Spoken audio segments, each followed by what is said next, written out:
Welcome back to Ames, Iowa, and the first Republican presidential debate in the Hawkeye State. A fiery debate at that. Now to Byron York from the Washington Examiner. Thank you, Brett. We're going to talk about social issues now. We're going to start with Speaker Gingrich. Speaker Gingrich, you said you would impose a loyalty test for Muslims to serve in your administration. You said, quote, "We did this in dealing with the Nazis, and we did this in dealing with the communists." Are you really comparing American Muslims to Nazis, and what specific loyalty test would you require them to take? Well, actually, I didn't describe it as applied to Muslims. I described it as applied to everybody. We had, after all, a Catholic head of counterespionage for the FBI who turned out to be a Soviet spy.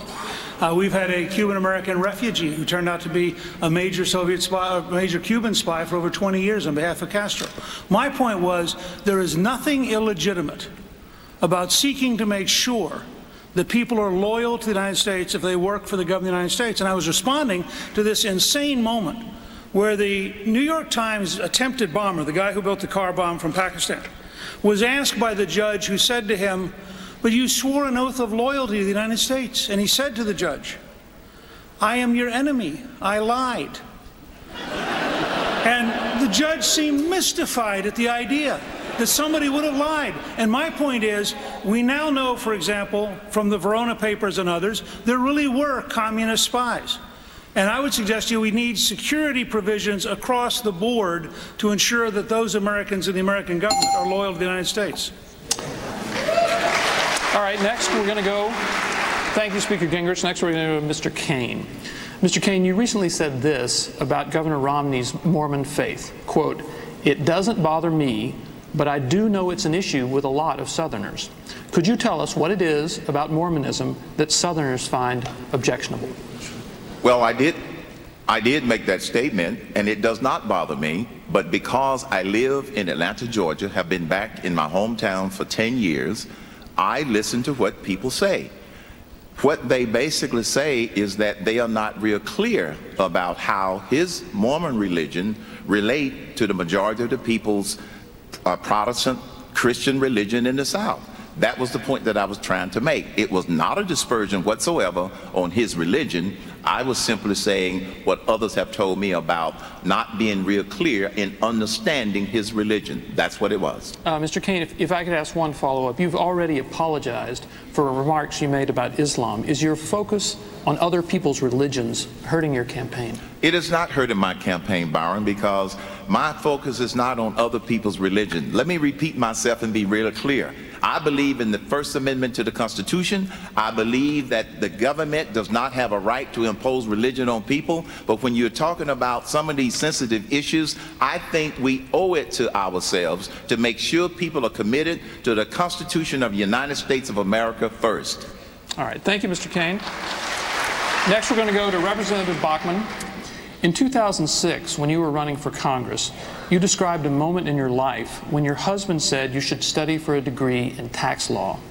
You said you hated the idea, and then you explained, quote, "But the Lord said, be submissive. Wives, you are to be submissive to your husbands." As president, would you be submissive to your husband?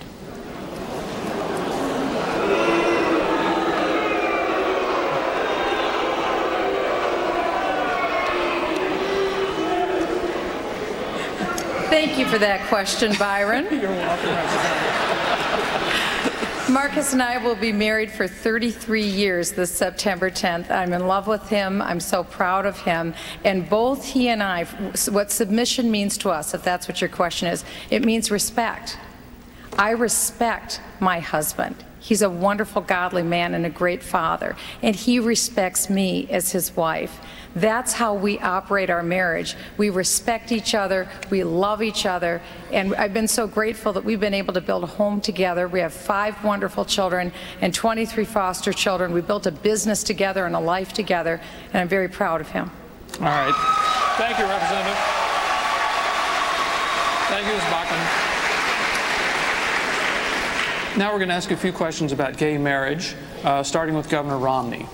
When the Massachusetts Supreme Court legalized gay marriage in 2003, you accused the justices of assuming for themselves the powers that should belong to the state legislature. Now that the New York state legislature has legalized gay marriage, do you believe state lawmakers have the right to make same-sex marriage legal in their states? I'd far prefer having the representatives of people make that decision than justices. But I believe the issue of marriage should be decided at the federal level. You might wonder, why is that? Why would you just let each state make their own decision?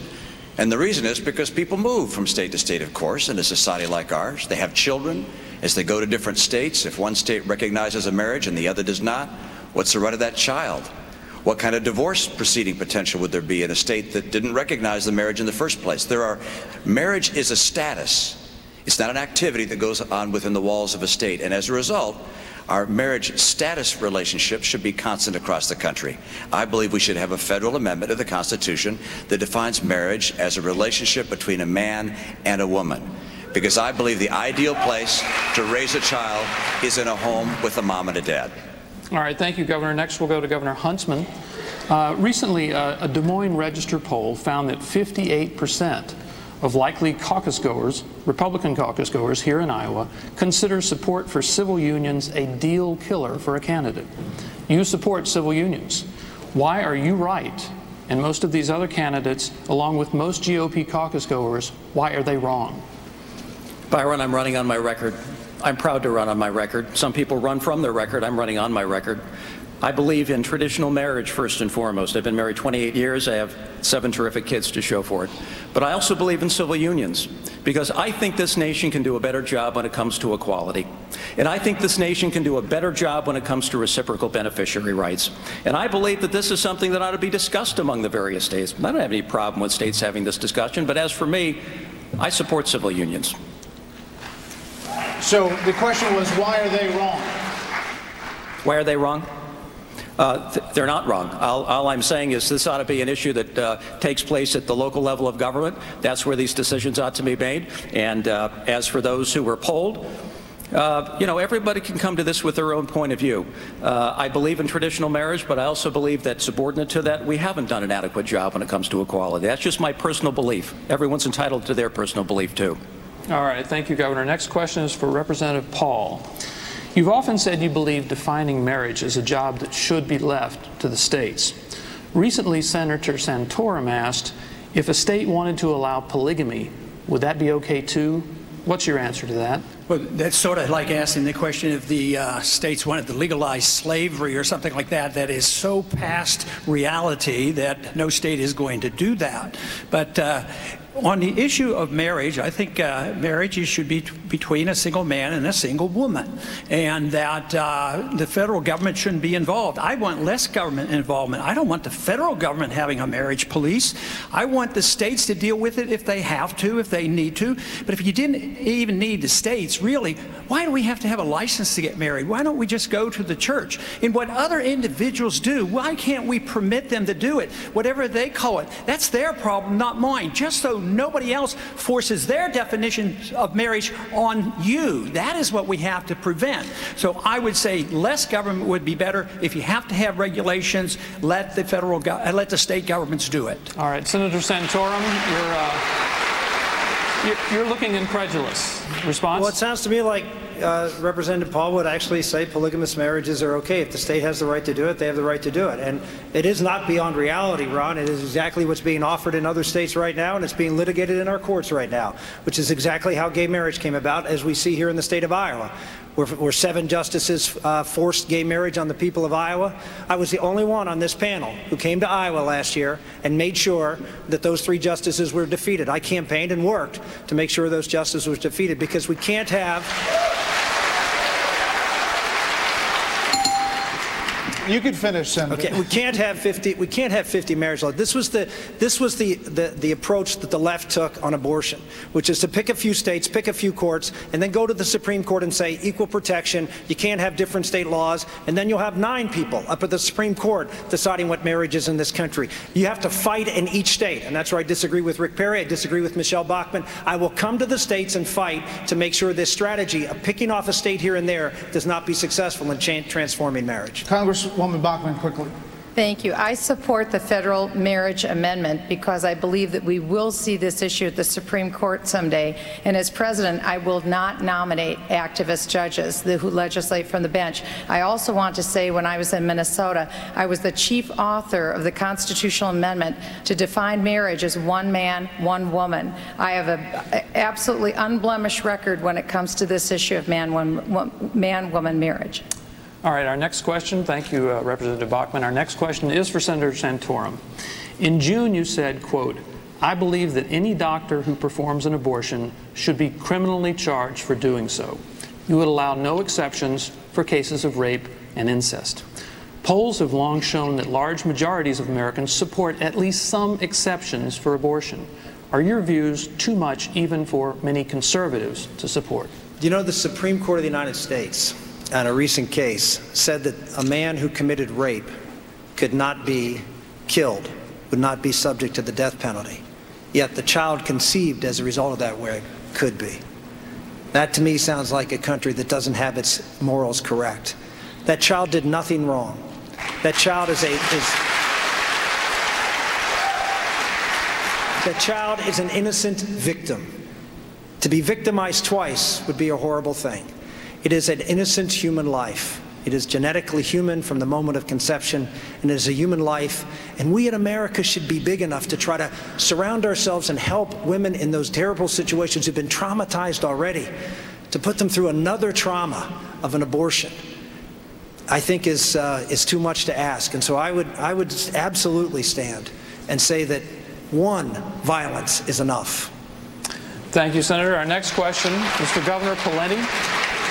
Governor Pawlenty, you often cite an article in National Review saying you may be the strongest pro-life candidate in the race. What's your opinion on what Senator Santorum said about exceptions, and isn't he more pro-life than you are? Well, National Review, I think, is a respected publication from a conservative and Republican perspective, and they did an online article that said, based on results, not rhetoric, but based on results, that I'm perhaps the most pro-life candidate in this race. And the reasons for that are these. Number one, when I was in Minnesota as governor, I proposed and signed into law the Women's Right to Know bill. I proposed and signed into law the Positive Alternatives to Abortion bill. I proposed and signed into law the Fetal Pain bill and more. And our abortion rate in Minnesota has dropped dramatically, in fact, now at historic lows. In terms of my personal views, the only exception I can really reconcile or justify is the life of the mother. And I would sign that bill if it came in that form to me as president or as governor.